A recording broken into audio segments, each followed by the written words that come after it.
ప్రస్తుతం మనం పూరికి 20 కిలోమీటర్ల దూరంలో ఉన్నటువంటి సఖీ గోపాల్ అనేటటువంటి గ్రామంలో ఉన్నటువంటి సాక్షి గోపాల్ ఆలయం వద్ద ఉన్నాం.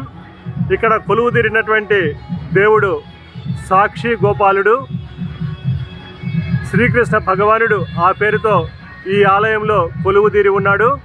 పూర్వం ఇక్కడికి సమీపంలో ఉన్నటువంటి ఒక గ్రామంలో ఉన్న గ్రామాధికారి కూతుర్ని ఒక యువకుడు ప్రేమించాడు. అయితే ఆ యువతి తండ్రి వివాహం చేయడానికి అంగీకరించలేదు. కొంతకాలానికి ఆ గ్రామంలోని వాళ్ళంతా కూడా కాశీకి వెళ్తూ ఉన్నటువంటి సమయంలో గ్రామాధికారికి అస్వస్థత చేకూరి ముందుకు నడవలేనటువంటి పరిస్థితి వచ్చింది.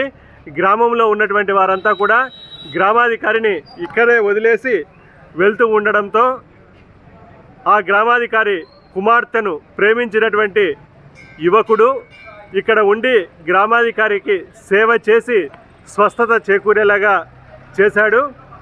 ఈ సమయంలో సంతోషించినటువంటి గ్రామాధికారి తన కుమార్తెను ఇచ్చి వివాహం చేస్తానని హామీ ఇచ్చాడు.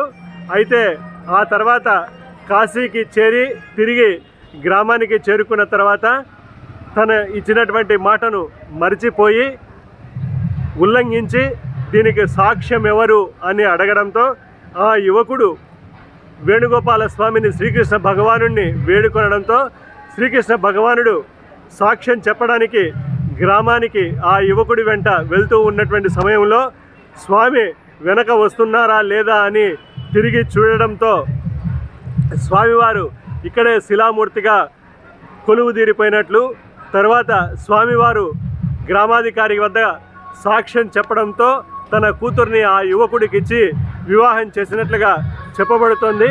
ఈ రకంగా తనను నమ్మినటువంటి ఒక భక్తుడికి సాక్ష్యం ఇచ్చినటువంటి స్వామి ఇక్కడ సాక్షి గోపాలస్వామి. గర్భాలయంలో స్వామివారు వేణువును ధరించి ఉండడంతో పాటు పక్కనే రాధాదేవి కూడా కొలువుదీరి ఉంది.